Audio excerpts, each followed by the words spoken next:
sensei once consoled a grief-stricken boy as his older brother prepared to leave for battle. He said, "Child, why do you cry?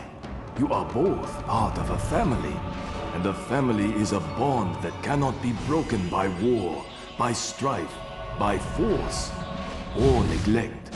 And more importantly, you are brothers, and brothers you shall remain, despite time, argument, and even distance."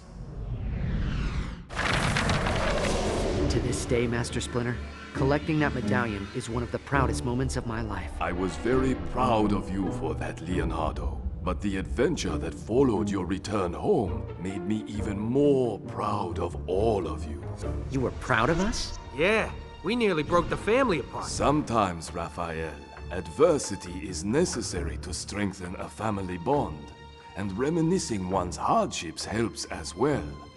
Donatello, Michelangelo, why don't the four of you tell me the story of this helmet in your own words, so that you can see for yourselves how much you have all grown together?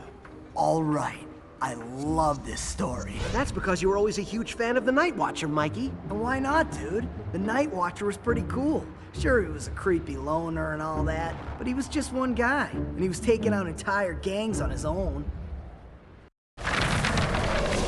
Go Night Watcher! I always thought he was pretty gnarly. Maybe, but the police disagreed. They thought his methods were too drastic and too violent. Raphael, did you really become the Night Watcher because you thought the police were not doing enough? Nobody was. You remember what it was like, Sensei? Crime was everywhere, and innocent people were scared. It wasn't right. So I decided to become the Night Watcher and give the criminal scum something to be afraid of. And besides, dude, that costume was styling. Well, Mikey, personally, no offense, Raph, I never really liked the Night Watcher's style much. I prefer a more sophisticated, high-tech approach. Oh, what a surprise. But Dawn, you had sophisticated, high-tech enemies. That is true. That place was an electronics gold mine. I found a ton of circuitry I could use, and there were so many cool gadgets that I had to use the van to carry them all. No kidding. Our cash flow is a bit in the red, right? So I got a job playing Cowabunga Carl at children's parties. Cowabunga Carl? I'm so glad I wasn't here for that. Dude, you have no idea. I tell you, bro, these kids today, they're vicious little monsters. So I barely made it out of there alive. And I went to where Dawn was supposed to be waiting for me. But the van was gone. What are you complaining about? You made it to the van, okay? Yeah, by the skin on my shell.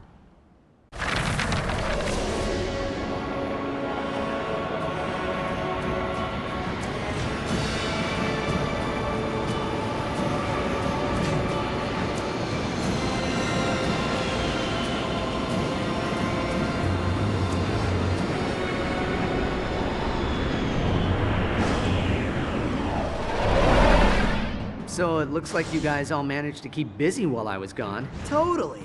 But it was so good to have you back, dude. Yeah, we really missed you. From the moment I saw you, I could see that your experiences in South America had changed you.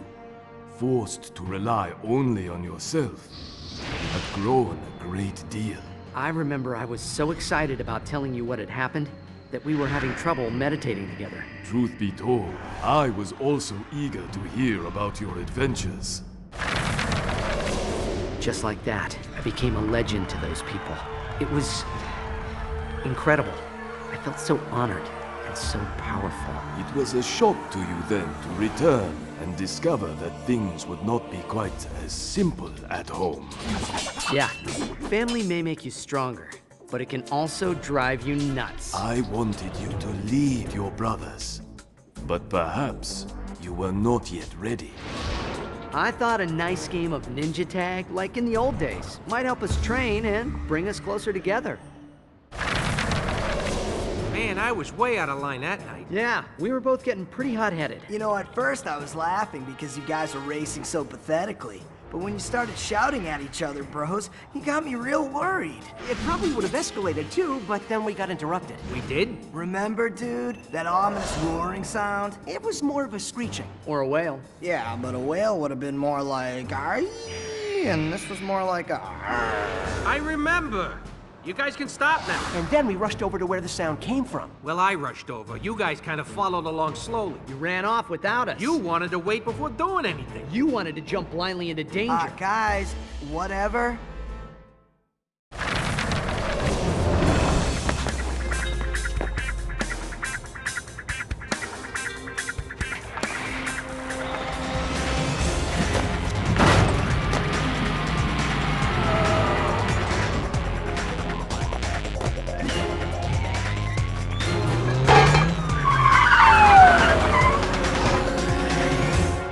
Okay, so like we had to bail since the cops were arriving? Also, we caused quite a bit of damage to the construction site, and that made it a hazardous place to stay at. That's when I noticed that strange black truck leaving the area. I said we should return to get your advice, Master.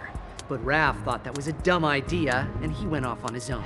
Seeking knowledge is not a weakness, Leonardo. It is strength, and demonstrates the will to improve oneself. You of all should have known this, Raphael. Yeah, well, I know that now. Back then, I wasn't really listening. But I've changed. Anyway, right after that, I went back out on the rooftop to check on the monster, and... Whoa, dude, you were worried about the monster? No, Pinhead. I was going to see how the cops would handle it. But when I got up there, the monster was gone. I heard a strange sound in the alley behind me. And just as I got there, I saw a foot ninja get into a black truck. So I decided to follow him. I followed that truck all the way to Winter's Tower. But there was like a dozen identical trucks in the parking garage. I couldn't tell which one was mine. Oh, this is the cool part. So tell us what you did then. I didn't have a choice. I had to go into the tower and investigate. Breaking and entering. Pure Night Watcher. I had to find out what was going on, didn't I? By sneaking into an office building owned by Maximilian Winters, one of the 3 richest and most powerful men in the world. But dude, he got all kinds of intel, right? Tell us what happened next, Raph.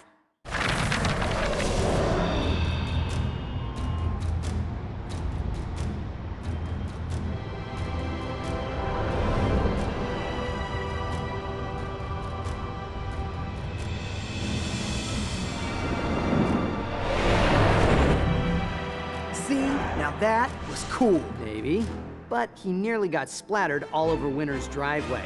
You infiltrate a tower, eliminate hordes of ninjas, fight some wackadoodle warrior, and get your butt kicked. And this is the thanks you get? Raphael, we are not questioning your bravery or motives. At that time, we were just concerned for your safety. Yeah. Things were getting way out of hand. So I decided to go back and tell you guys what happened. Without mentioning Night Watcher, of course. We all decided to go back together. I suggested we try to enter the tower through the subway system, since it was less likely to be guarded. Oh, right, the underground. That was an adventure. Dudes, that was one of the coolest places I've ever been to. It almost makes you sorry they're the bad guys. See? That's why I left. You guys were all cooled out. We stuck our necks out and got nowhere. So you stormed off in a huff. Why not? You guys were just dragging me down. And when you left in anger, your departure cast a shadow on everyone else. So Master Splinter told me to track you down. A leader is not determined by appointment or assignment, but by his own actions. So in order to act like a leader, I had to bring everybody back together again. To help you with this, I assigned you a riddle. Some help. What's red with rage but green with envy? It made me even more frustrated and confused than I was before.